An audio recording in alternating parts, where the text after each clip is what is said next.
Welcome to my channels let's math easy with Deepak Bhardwaj. तो आज हम बात करेंगे वरुण भारद्वाज से एंड वो क्लास 6th के स्टूडेंट हैं।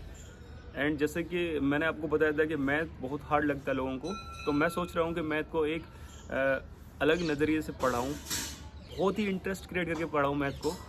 तो आज हम इनसे बात करने वाले हैं मैथ से रिगार्डिंग एंड इनका फर्स्ट चैप्टर रहने वाला है नोइंग विद नंबर्स। तो कैसा फील कर रहे हो वरुण? बढ़िया। तो होपलेस तो नहीं हो रहे हैं? मतलब ऐसा क्या होता है, जैसे कोई भी टीचर्स किसी बच्चे से कुछ पूछता है तो ऐसा फील करता है जैसे उसे बताएगा नहीं एंड वो उसका इंसल्ट हो जाएगा एंड वो चीज़ जो आती है वो भूल जाएगा। तो ऐसा कुछ नहीं होता है। हमें सबसे पहले क्या है कि प्रेशर को हैंडल करना है एंड ये नहीं सोचना है कि चीज़ें मेरे पे आ नहीं रही है। जो तुमसे आता है, ये नहीं है कि हर चीज़ तुम जानते हो एंड जो चीज़ तुमसे नहीं आती है तो एक्सेप्ट कर लो एंड कोशिश करो जो चीज़ तुमसे नहीं आ रही है उसे सीखने की, ना कि डरने की। डरोगे तो ज़िंदगी में कुछ नहीं कर पाओगे, समझ रहे हो? तो मेरे को अच्छा, मैं तुमसे कुछ चीज़ें पूछूंगा, ठीक है? तो मेरे को बताइए कि जैसे नोइंग विद नंबर्स है तो उसमें कौन कौन से टॉपिक्स होते हैं? Face value, place value, sending order, ठीक है, इंटरनेशनल सिस्टम, इंडियन सिस्टम, ठीक है। एस्टिमेशन, डेसिमल, नहीं, डेसिमल्स नहीं हो। हाँ, रोमन नंबर्स। ठीक है, ठीक। अच्छा, तो मेरे को एक चीज़ बताइए आप, जैसे मैं तुमसे रोमन नंबर के बारे में पूछता हूँ, ठीक है? तो सबसे मेन चीज़ है मैं आपसे पूछने वाला हूँ, जैसे 50 का रोमन नंबर क्या होगा? एल, ठीक है। एंड 100 का रोमन नंबर क्या होगा? सी, ठीक है। एंड 500 का रोमन नंबर क्या होगा? 500 रोमन, हाँ। डी, ठीक है। एंड 1000 का रोमन नंबर क्या होगा? 1000 का रोमन नंबर, एम। ठीक है। एंड मैं थोड़ा सा चेंज करके पूछता हूँ, जैसे ये तो सिस्टम में मतलब नॉर्मल चीज़ें हो गई, हर स्टूडेंट इसको इजी लर्न कर लेता है, ठीक है? जैसे मैं तुमसे पूछूं कि 40 का रोमन नंबर क्या होगा? ठीक है। एंड मैं तुमसे पूछूं जैसे 90 का रोमन नंबर क्या होगा? 90 का, हाँ, 90 का होगा एक्सी। ठीक है। अच्छा, मेरे को एक चीज़ बताओ, जैसे मैं तुम्हें कोई नंबर दे रहा हूँ, ठीक है? मैंने आपको कोई नंबर दिया एंड उस नंबर में मैं तुमसे पूछता हूँ कि face value and place value को आप कैसे आइडेंटिफाई करोगे? जैसे मैंने आपको दे दिया, सपोज कर लो 176, कितना दिया मैंने आपको? 176। तो अब 176 में मैं 7 डिजिट को यूज़ कर रहा हूँ। किसको यूज़ कर रहा हूँ? 7 डिजिट को। तो अब 7 का face value and place value कैसे आइडेंटिफाई करोगे आप? तो 7 का जो फेस वैल्यू होता है वो 7 ही रहता है, ठीक है। और जो 7 का जो प्लेस वैल्यू रहता है वो 7 रहता है, उसके पीछे जितनी भी डिजिट है वो सब 0 हो जाती है। ठीक है, ये सही है। अच्छा, मैंने कुछ नंबर्स आपको दे रखे हैं, ठीक है? जैसे वो 4 नंबर हो सकते हैं, वो 3 नंबर हो सकते हैं एंड कुछ भी वो नंबर्स हो सकते हैं। एंड मैं तुमसे बोलूँ कि जैसे अब मेरे को बताओ कि मैं इसमें कैसे आइडेंटिफाई करूँगा कि असेंडिंग ऑर्डर में इन्हें कैसे अरेंज करूँगा? असेंडिंग ऑर्डर में पहले हम देखेंगे, पहले हम टोटल संख्या डिजिट को टोटल करेंगे कि कितनी डिजिट है। जब वो सेव रहेंगे तो हम 100 प्लेस पे जाएंगे, उसमें देखेंगे कि हम कि वो छोड़। बताइए। देखो, कभी भी कोई भी टीचर तुमसे कोई क्वेश्चन पूछता है, मैं प्रेशर हैंडल करने की आप चीज़ बताता हूँ, ठीक है? मैंने जैसे कि स्टार्टिंग में बोला था कि जैसे कोई भी टीचर हमसे कोई क्वेश्चन पूछता है एंड हो सकता है वो हमसे आता हो, लेकिन कभी कभी क्या होता है, जैसे कोई टीचर हमसे कोई क्वेश्चन पूछ रहा है एंड वो हमें ऐसा फील होता है कि जैसे ये क्वेश्चन हमसे नहीं आता है, मतलब नर्वस होने की वजह से उन्हें ऐसा फील होता है। देखो, मेन चीज़ क्या है कि हमें पता होना चाहिए कि असेंडिंग ऑर्डर क्या होता है सबसे पहले। एंड असेंडिंग ऑर्डर होता है क्या है, जैसे कोई भी मेरे को नंबर्स दे रखे हैं उसमें मेरे को क्या आइडेंटिफाई करना है? असेंडिंग ऑर्डर मतलब सबसे छोटी वैल्यू मेरे पहले यूज़ करना है, उसके बाद बड़ी, उससे बड़ी, फिर उससे बड़ी, ठीक है? तो अभी मेरे को क्या करना है, यही चीज़ बताना है कि असेंडिंग ऑर्डर में जो जितना नंबर्स दे रखा है उसमें सबसे छोटी वैल्यू कौन सी है, फिर उससे बड़ी वैल्यू कौन सी है एंड उससे बड़ी वैल्यू कौन सी है। एंड यहाँ पे हमें क्या चीज़ करनी है, एक चीज़ देखो क्लियरली, मैं तुम्हें समझाता हूँ। जैसे पहले मेरे को वो सब देखना है कि जो नंबर देखा है कितना कितना डिजिट का नंबर है, ठीक है?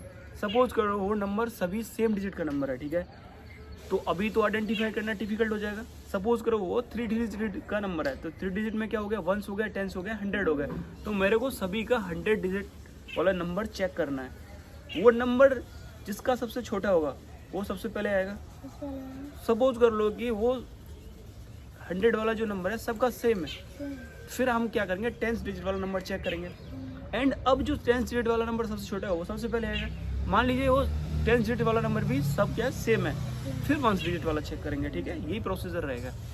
एंड डिसेंडिंग ऑर्डर क्या होता है? सिर्फ मेरे को बताइए डिसेंडिंग ऑर्डर होता क्या है? सबसे बड़ा और सबसे छोटा। ठीक है, अच्छा अब देखो नंबर सिस्टम में हम चीज़ें पढ़ते हैं दो तरीके की, एक तो होता है इंटरनेशनल, एक होता है हमारा नेशनल, तो या फिर इंडियन भी बोल देते हैं, ठीक है। तो अभी सबसे पहले मैं आपसे पूछता हूँ कि इंडियन सिस्टम हम कैसे रीड करते हैं, कैसे पढ़ते हैं? जैसे कोई भी हमें नंबर दे रखा है, उस नंबर को इंडियन सिस्टम में हम कैसे रीड करते हैं?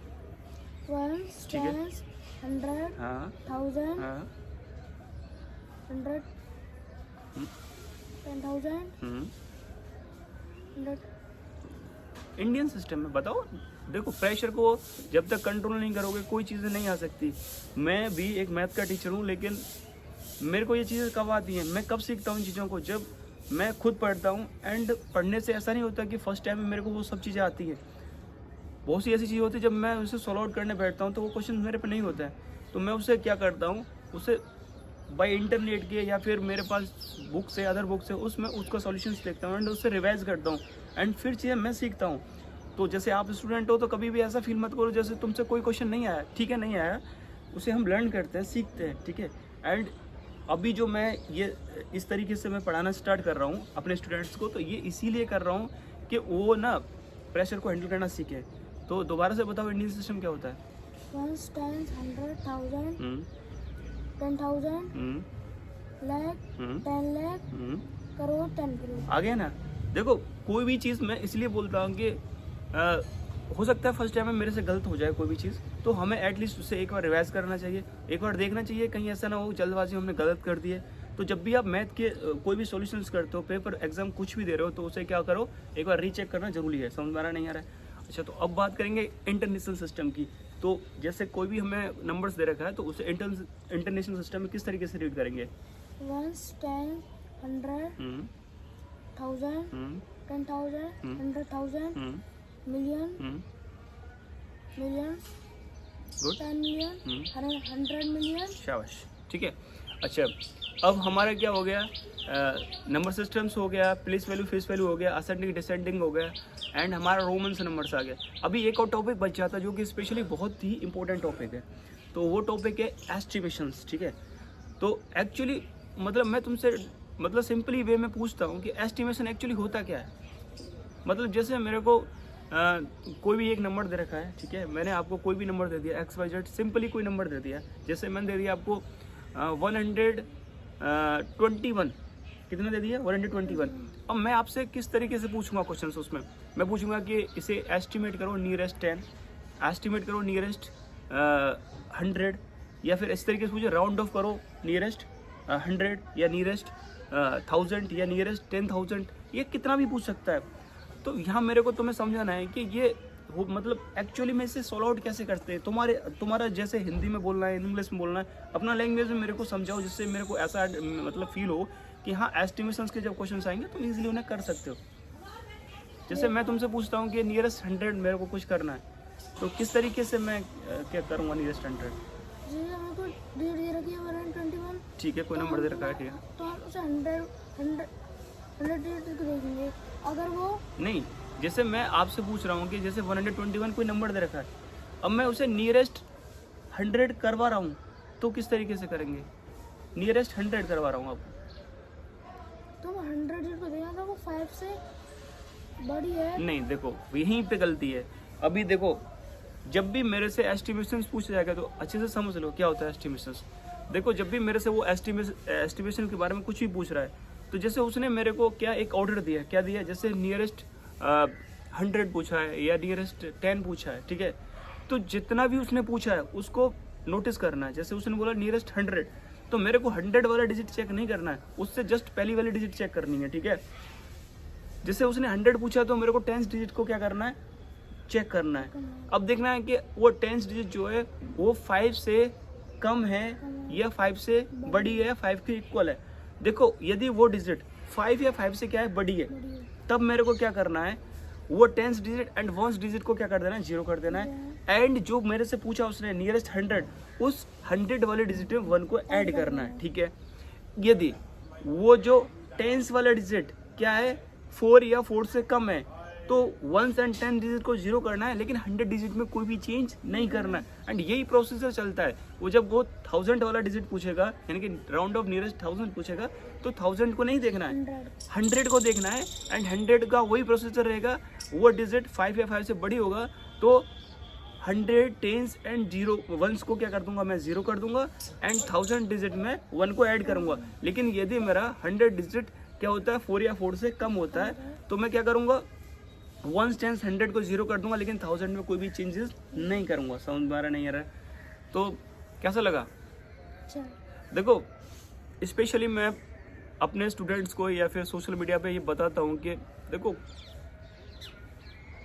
होपलेस होना, चीज़ों को छोड़ देना, क्विट कर देना, ये सॉल्यूशन नहीं है। तुमसे कोई चीज़ नहीं आती है तो तुम्हें अपना बेस्ट टीचर चूज़ करना है। वो तुम्हारा स्कूल में हो सकता है, ट्यूशन टीचर हो सकता है, तुम्हारे पेरेंट्स हो सकते हैं, तुम्हारा कोई भी गार्डियंस हो सकता है, अंकल हो सकता है, ब्रदर हो सकता है, रिलेटिव्स कोई भी हो सकता है। किसी को भी चूज़ कर सकते हो जो कि आपको एक स्टैंडर्ड चीज़ें बताता है, ठीक है।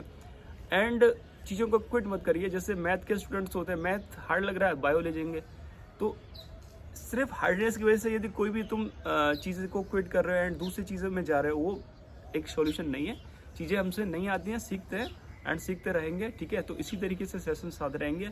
मिलते हैं नेक्स्ट वीडियो में। जय हिंद, जय भारत।